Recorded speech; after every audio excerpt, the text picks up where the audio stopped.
How's the week starting off? Busy, as always. Excited to take a break and talk to folks today. I know, right? It's like only Tuesday, but I feel like the week will fly by as per usual. Yes, COVID time. Yeah, I'll jump right in. I know that we have a lot of stuff to kind of talk through, talking about, just overall marketing for the brand, as well as sort of what leadership from marketing standpoint have looked like throughout this wild last year that we're still living in. So lots of fun, interesting things that we'll go back and forth on. So I think David already introduced us, but would love for you to kind of kick off and just talk about your role at the brand before we jump into some questions, if that's helpful. Sure. So I am currently head of marketing at Danone North America. I joined about 20 months ago, so right before COVID hit. So it's definitely been an interesting, year and a half in this role. But leading marketing across our North American business, we have a number of great brands in the portfolio across yogurt, across plant-based beverages and ice cream, premium dairy, coffee creamers, ready-to-drink cold brew. And so it's just been a really fun ride. Awesome. I start my day with yogurt, so I'm a big fan. Hopefully one of our brands. Absolutely. So yeah, jumping right in, I think, one of the things that is really fascinating to me about, the younger consumers that everyone is talking about these days, from millennial to Gen Z, I think just being curious about what companies stand for in the corporate structure, things like that. Talk a little bit about a B Corp, because that obviously is what Danone is. And I think that's really fascinating to kind of kick things off, and how that sort of influences, the community and sort of influences the brand overall. Yeah, it's a great question. And it's actually one of the things that drew me to Danone and makes me so proud to work here. Danone's actually the largest certified B Corp in the world. And for those that don't know what a B Corp is, essentially it means that we are committed as a business to using business as a force for good. So we're balancing our financial interests and commitments with the benefits that we want to make for the planet, for people, and for the world that we live in. And so we believe in that. That's why we go to work every day, and it's something that all of our brands are committed to as well, but doing so in a way that's very relevant and authentic to the individual brand and to the individual brand purpose, right? So you mentioned, younger consumers especially, although I would say, most consumers today want to invest in brands that are doing good in the world. And so I'll just use one of our examples. So our Too Good yogurt brand really believes, in our B Corp mission, but brings it to life through their own brand purpose. And so they believe that you can do more good with less. And so what that means for them on a product level is, first and foremost, they're committed to using all natural, non-GMO ingredients in the product itself, but then they're also committed to reducing food waste throughout the entire supply chain. And so that comes to life through how we make our product, but also how we market our product. So one recent example of that is a campaign that we just did called One Cup Less Hunger, where we partnered with food waste organizations and City Harvest and other food banks in the local communities. And so for every purchase of our Too Good yogurt, we actually rescued and donated an equal amount of food to those in underprivileged communities. So reducing food waste in the environment, which is great for the environment, but also helping the people in our local communities. So that's just one brand example of how we're bringing our B Corp mission to life. So great. And I think especially now, to your point, consumers today, I think, want authenticity, and the fact that, there's so many brands that have the credentials to be playing in those different spaces, but the fact that you guys were founded on those principles that are now marketing trends, I think is just so important that, you guys have been doing that from the inception of the brand. So that's found that really fascinating. Given obviously that last year changed the landscape for many different categories from COVID, CPG was a category that was help sort of survive and navigate the times in a different way, and saw probably consumption on the rise. How did that play into sort of your role in the marketing mix overall of success, but sort of just consumption really changing? Talk to me about that, of how you guys were able to navigate through that. Yeah, it was really challenging. I mean, we saw a huge surge in consumption for our categories, and so had to really double down, increase our consumption tracking. I managed the analytics team here, and so we had a weekly consumption tracker in place to really try to get ahead of what we were seeing, work really closely with our supply chain partners to make sure that we, weren't out of stock at our key retailers during the height of the pandemic, because it really was affecting our categories. If you look at where we play, right? So first I'll start, I guess, with our, coffee creamer and ready to drink coffee business. People were no longer commuting or going to school or work. They weren't, making their daily Starbucks runs, but they were still looking to have that barista experience at home. And so they were stocking up on ready to drink coffee or coffee creamers. And so we were able to tap into that from a marketing standpoint by putting together an entire content series on how to have that barista experience at home with International Delight creamers or Silk plant-based creamers, and giving people, the tips and tools they needed to still have that great first cup of coffee in the morning. We also saw a huge surge in at-home breakfast consumption. Again, people were no longer on the go or eating at the office or eating at school, and that impacted a number of categories. We actually saw the cereal category grew for the first time, I think, in years, which had a positive impact on our premium dairy and plant-based milk categories. I personally eat cereal every day with Silk unsweetened almond milk, but that drove huge growth in those categories for us. And then yogurt as well. Again, that's a great healthier breakfast option. So we saw an increase in that. But I think the interesting thing there is because people were no longer eating our yogurt on the go, right? It used to be a great on the go breakfast option, or you could just throw one of the single serve cups in your bag, bring it to work for a snack later. But because they were now eating it at home, they shifted how they were buying the product. And so instead of buying the single serve option, they were buying the multi-serve tubs. And so that was a huge impact on our supply chain as we had to think about how to shift our packaging mix and our product mix to meet the shift in demand. So while overall the shift in consumption, the growth in consumption was great for us as a business, it did require some really quick pivots and some really close partnership with our supply chain organization to make sure that we could, be successful throughout that.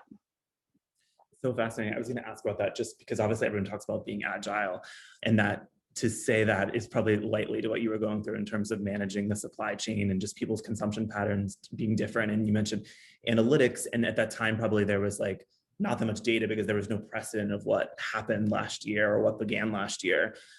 Was there a lot of just sort of using that data, but then also some gut decisions of understanding sort of what's happening in culture overall to actually influence how you guys were changing marketing to back into what was happening on the supply chain side? Like, how are you making those decisions so quickly? Yeah, I mean, I hate the word agility. I think it's one of the most overused words in marketing today, but it is fitting for what we all went through last year. We had to be agile and we had to pivot really quickly. And you're right, at the beginning, there wasn't precedent, there wasn't data. I mean, luckily I have an incredible team and we were able to, pull together these weekly analytics trackers looking at consumption. We also fielded a custom A&U study with Danone consumers to really understand how the pandemic was impacting their sentiment, their beliefs, their behaviors, both from a short and a long-term standpoint. And so that gave us weekly pulse check-ins with people so we could learn early on that, anxiety was at an all-time high and they were stress eating as a result, or they were afraid to go to the grocery store. And so they were shifting to e-grocery shopping. And so we were able to get a pretty quick read on what was happening with our consumers and then leverage that data and those insights to shift our supply chain management or our marketing content. We learned early on that people had COVID marketing fatigue. It felt like early on, every single brand was jumping on the COVID bandwagon and putting out messages of, we're all in this together. And, we're here to support our frontline heroes. And, to be totally candid, we did that early on as well. When the pandemic first hit, we had actually just signed and confirmed a buy for a digital billboard in Times Square. all of a sudden Times Square was empty. Nobody was going and walking by our digital billboard, but we had this media. And so we actually quickly pivoted the creative and used it to showcase our frontline heroes. So we actually shared pictures of our Horizon organic dairy farmers and some of our plant workers and thanked them for everything they were doing to keep the supply chain going during the pandemic. But then we learned again that people were getting a little fatigued with all those thank you and COVID messages. And so we were able to pivot again and think about what content would be relevant, but also realistic and resonate with consumers during that time. So having that data and insight was absolutely invaluable. Right. Fingers crossed, Times Square and the rest of I'd be happy to stand in Times Square and not complain about the crowds of people when life turns back on like I used to.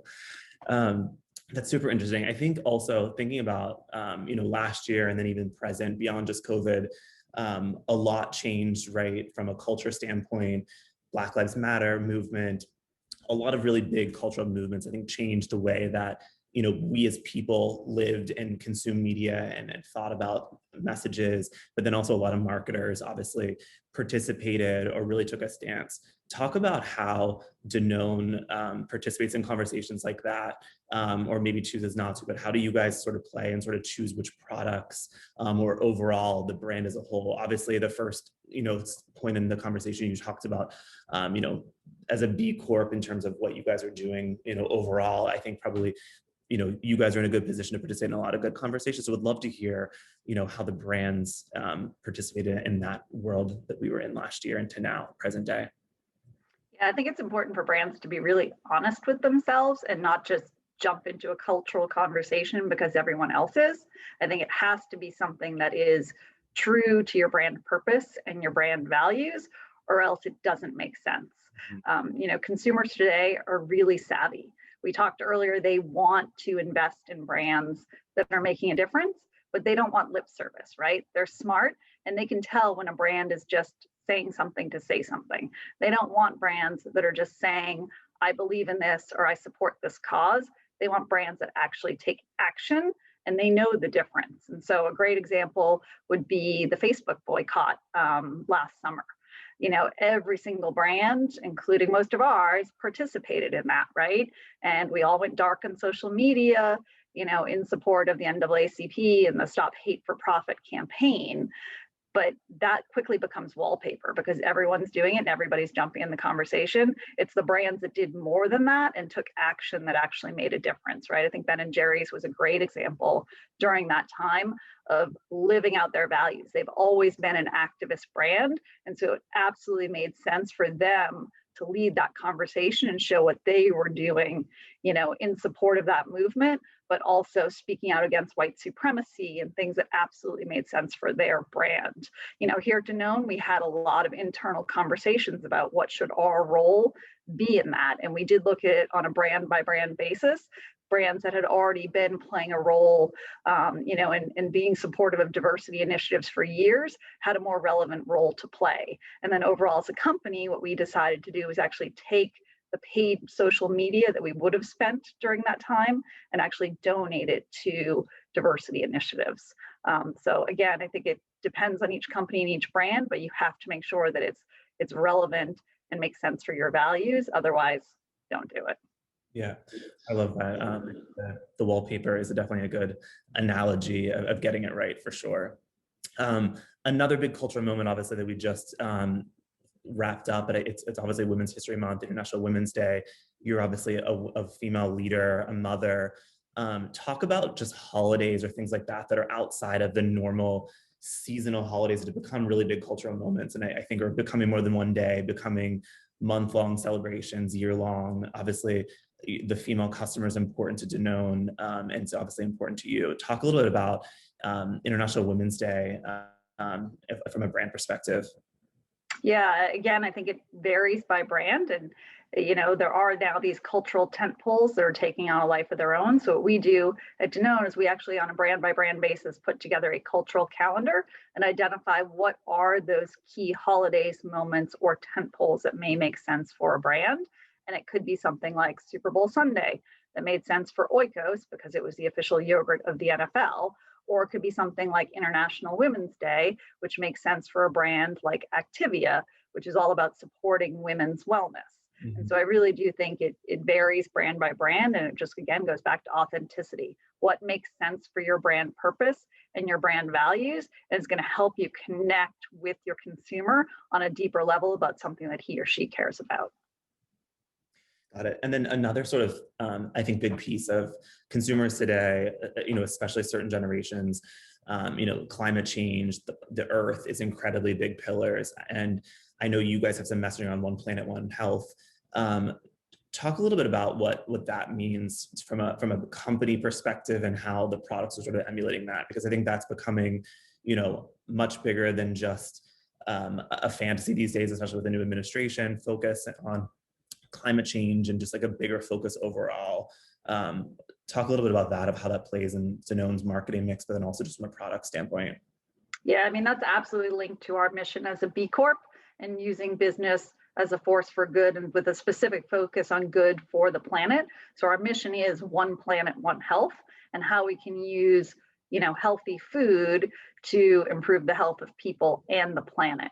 And so we look at that across everything we do at a corporate level, but also at the brand level as well. So one example would be our Horizon organic dairy brand. We actually announced last year that we're on a mission to become carbon positive by 2025, right? Which is a huge undertaking, and something that we're not just doing at a brand level, it impacts the entire company, right?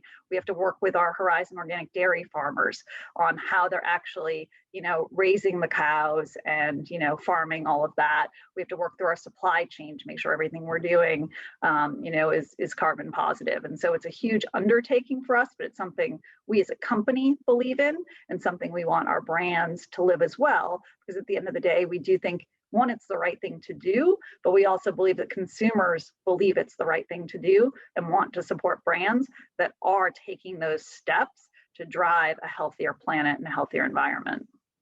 Yeah, that's so great. It's crazy that, so many people, I feel like, more than ever want to know about those types of things and find that just as fascinating as a celebrity endorsing the product, which is really great. So it's fascinating that that's such an important story that you guys are able to sort of tell, and have been putting so much work into it. So congrats on that. Yeah, I think storytelling's key, right? I mean, you hit the nail on the head. Is people don't want to just buy products, they want to buy brands, and they want to buy stories, right? I mean, since the dawn of time, that's how humans have connected with each other, is through storytelling. And so I think the brands that can tell their story, their authentic story, in a compelling way, are the ones that are going to be the most successful and build that emotional connection with consumers. Mm-hmm. To that point, storytelling obviously, can be told in so many different formats these days, right? You mentioned Facebook, there's Instagram, there's Snapchat, TikTok, Clubhouse phenomenon. The last couple of weeks has blown up. Talk a little bit about just your perspective on, there's so many different platforms. How do you choose the right platform? You also have a whole portfolio of products that, would probably make sense for specific platforms, have different customers. And then I guess the second question, is there one that you're really bullish on for the future out of all of the, platforms that are in the ether today? I'm sure there'll be another one by the end of the week that we'll have to be learning about. Yeah, I mean, I think that's one of the most exciting things as a marketer, is the landscape's constantly changing, and it's incumbent upon us to stay on top of the trends and emerging technology, emerging platforms, and figuring out, where to play and how to play with our brands. Luckily, I have a fantastic team here at Danone who puts together really great content strategies and channel strategies, and helps figure out which are the right ones for our brands. One obviously that rose to the top this year was TikTok. That obviously was having huge growth with younger audiences, leading up until this year. But I think COVID accelerated their growth, and particularly with older audiences. Now that people were stuck at home together, TikTok became a way for people to bond across generations. I know for me, I have an 11-year-old daughter, and that's what kept us bonded during the pandemic. She took great pleasure in teaching me the latest TikTok dance challenges, and then laughing hysterically while I tried to master them. You can follow me on TikTok if you want to see it in all its hilarity. But I think that's one that's here to stay. And that's one that we then experimented with here at Danone. We actually launched our first TikTok challenge with our Oikos brand. as part of a broader campaign, but we launched the Oikos One Trip Grocery Challenge. And we had great success. We had over 1 billion views and tons of engagement and learned a lot. I think, from a marketing standpoint, that platform's still a little bit in its infancy in terms of the data that it can provide to marketers on a post-campaign analysis standpoint. So that's something that I think still needs to evolve over time, but we're going to continue to test and learn in that space for sure. That's great. You made a comment about your daughter, and we talked a little bit about her last week. I think that one of the things that's been so fascinating, that obviously everybody has met people's families and their households, but I think also they've almost become a little bit of a focus group of 1 or 3 or whatever it might be. Has she helped influence anything outside of the dances that she's taught you, of just learning about a new strategy or something that she's even more savvy on than people like us are? 100%. I mean, I'm somebody, I hate the term work-life balance. To me, it's just life. And so I've always made a point of integrating her into everything I do. So any team I've ever worked on, any office I've ever worked in, she's visited, she's met the team. I think it's important that she knows that I love what I do, and she knows what that is and why, I go to work every day, or why I'm traveling this month, that she's, invested in what I'm doing just as much as my team knows her and knows that she's the reason I wake up every day and go to work. She's who inspires me to want to be a great role model. And so I love having that integration. So she's always been part of everything I do. In fact, my last trip right before COVID hit was an ad shoot for Silk Soy Milk, and my daughter came on set with me. We were shooting Olympic gymnast Allie Reisman, and my daughter is a competitive gymnast. So she actually came on set. We had an amazing female director. My daughter actually got to help direct some of the shots. And so that was, March 13th last year, kind of the last hurrah. And then the world went on lockdown. And so now she regularly participates in my Zoom meetings. She provides feedback on creative. We were reviewing actually a silk rough cut last night. And she had a lot of feedback on that. She was very instrumental in pushing us to test TikTok as a platform. So yeah, she's a marketer in training for sure. So watch out, she'll be running the world one day. She's your intern that you didn't even need to hire. Exactly. There's a lot more work to be done these days, so I'll take all the help I can get. Right, that's so great. Just sticking on that topic, then we can get back to some of the marketing stuff, but you obviously talked about just work-life integration, all of that. And I think all of us are trying to understand, how do you balance leading and marketing or selling and doing our normal job? But how do you sort of instill that to your team? You mentioned about just, your daughter is there and understands sort of what you're doing and how to balance time. How are you doing that in terms of you lead a really big team, and getting them to understand how to do that in their own lives as well? I mean, hopefully I role model it. I mean, my team, again, they know that she's my priority. I block my calendar. They know when I'm taking her to school, or when I'm having dinner with her, or when I'm taking her to gymnastics, and they know that I'm unavailable during that time. Whether, it's my boss or my peers or the people that work for me, they all know that's my priority. And I encourage them to do the same, right? You don't need to tell me that you need to, take your mom to the doctor. Just do it. Like, that comes first. And hopefully we've built a culture of trust and accountability, and we all know that we're going to get our work done. I think if COVID's taught us anything, is that we can have flexible schedules and still be effective. I think I've probably worked more this past year than in my entire career, but it's been at very different hours, as we're all juggling. My daughter's been in a hybrid school schedule. We're all just trying to figure it out. And I think it's given people, hopefully, the confidence that they can do that and prioritize the things that are important while still getting their job done.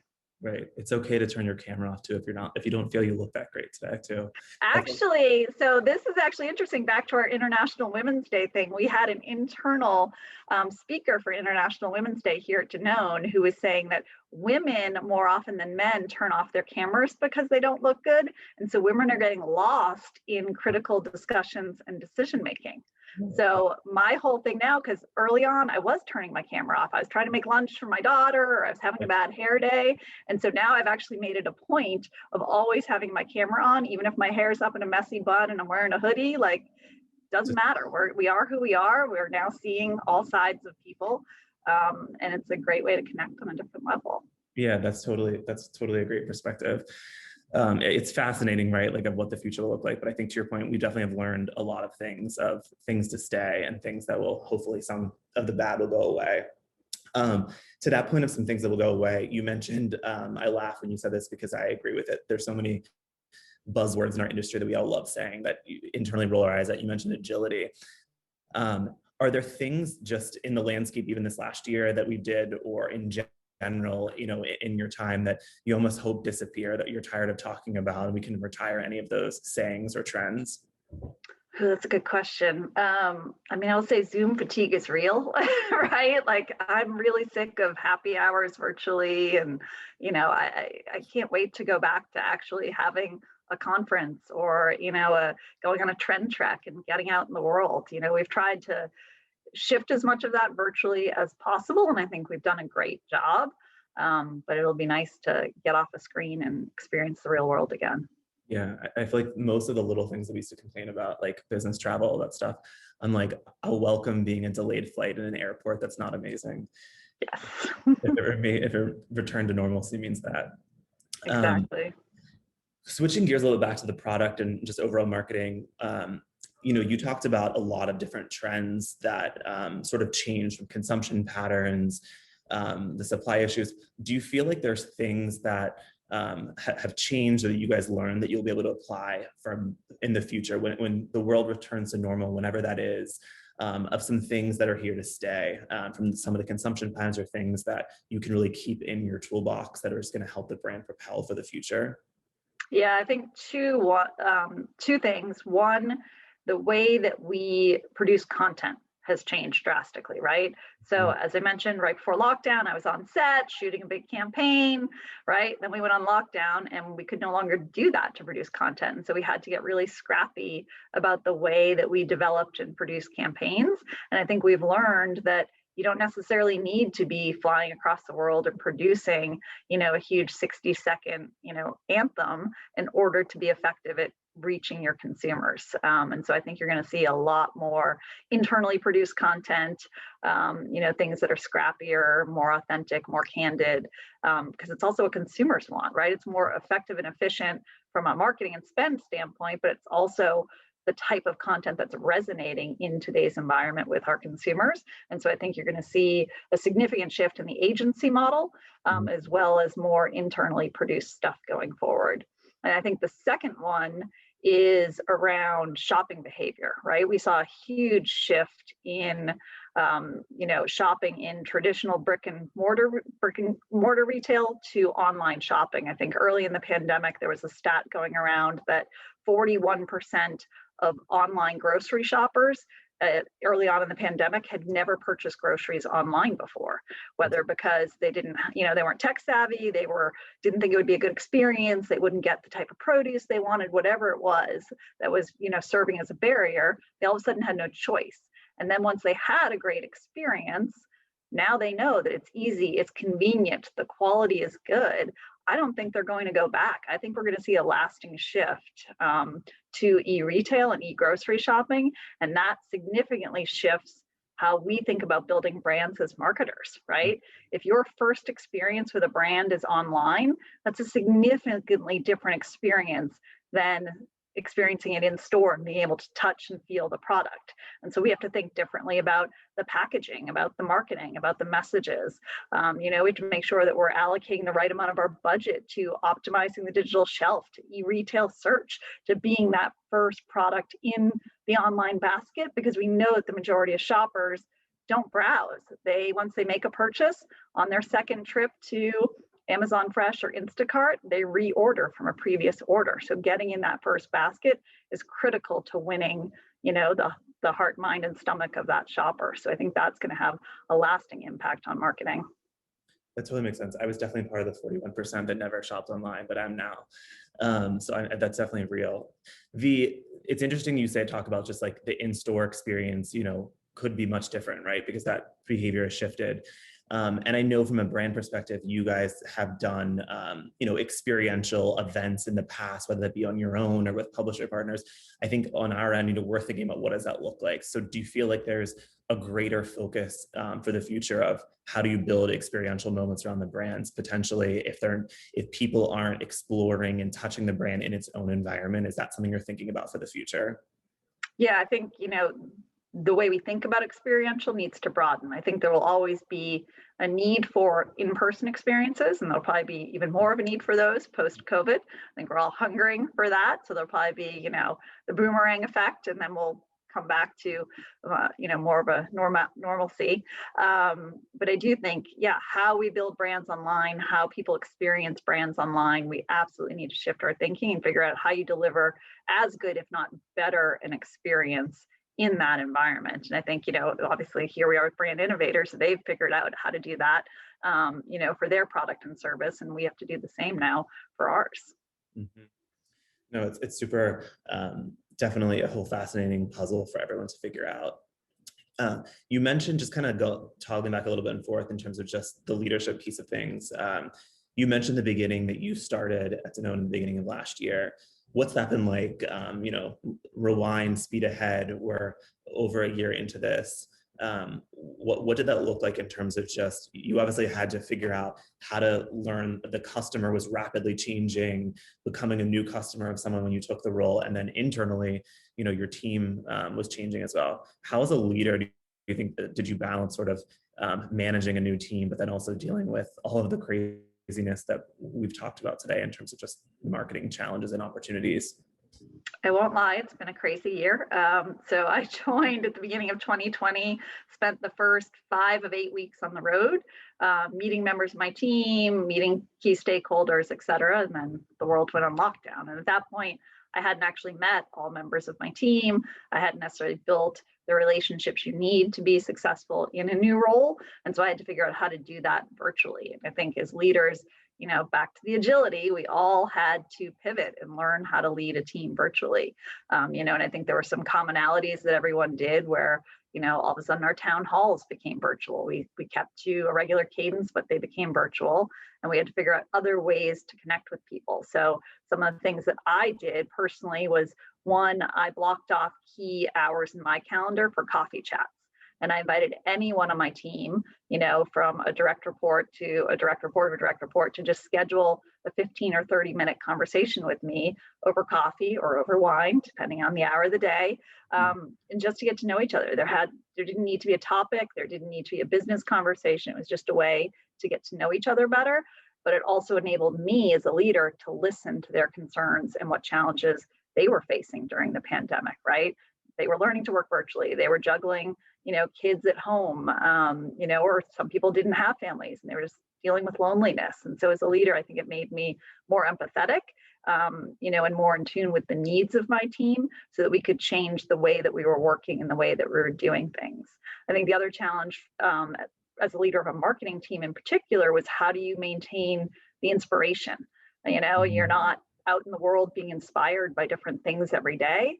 And so I started a weekly creative inspiration newsletter that I sent out to the team of, new packages I had seen or marketing campaigns that had inspired me over the course of the week. And we started a Slack channel where we could have some discourse around that and kind of recreate that water cooler chat where you could bounce ideas off of each other and have more of those impromptu brainstorms. So those have been some of the ways we've been trying to get through this. But I do welcome being back in the real world, going on some, trend treks and doing things like that in the future. Yes, hopefully soon. I love that inspiration newsletter. And you mentioned earlier in the talk about Ben & Jerry's. Is there another brand, even outside of the CPG category, or could be within it, that you feel like is inspiring you right now as you're thinking about 2021 and just the future overall? Oh, there's so many. One of the, I would say, not a brand specifically, but one of the trends that I love right now is all the collabs that we're seeing between different brands, and particularly in spaces where you may not have put certain brands or categories together. So a recent one that actually my 11-year-old daughter introduced me to was a collaboration between Chipotle and Elf Cosmetics. Yes. Or they actually put together a makeup palette inspired by Chipotle food, right? So an avocado green eyeshadow or something like that. I love that out of the box thinking that really drives buzz, but in a way that's really relevant to the target audience. I love that, the unexpected moments for sure. So much there. Last questions. I think we're almost out of time. What's one thing that you're personally excited about post the world going back to normal? And then another thing that you're excited about just from a brand standpoint? I would say I'm most excited about traveling again on a personal note. It's been a long year at home, and I love my home and I love my 11-year-old daughter, but we are ready to get out and see the world. I think from a marketing standpoint, I'm excited about all of the forced changes that this has put in us that I think are going to be really great for the industry. Again, I talked a little bit about the shift in how we think about content creation and production. I think that's going to be a huge benefit to how we create content and connect with consumers going forward. Awesome. Well, this was great. It was so great catching up with you. This was fantastic. I love it. This was a great discussion. You know, Linda, I was going to say, you always have new insights to share. I know we've had you a lot on the virtual stage over the last year. You're not sick of me yet, David? No, we always cover something new. I mean, you guys are always launching new brands, and so again, like I think you again, as the B Corp, you're also in a unique position amongst our community members, to share different points of view, and we always value your time. I know how busy it is these days, and we appreciate it. Well, I love being here, so thanks for having me. Of course. And Chris, again, great job leading this discussion. I wish I could, let you guys go on for hours, but we all have other things on our plates, but this was really fantastic. So again, Linda, thank you so much. Chris, thank you so much. And hopefully we'll have you back again soon. Great. Thanks, everyone. All right.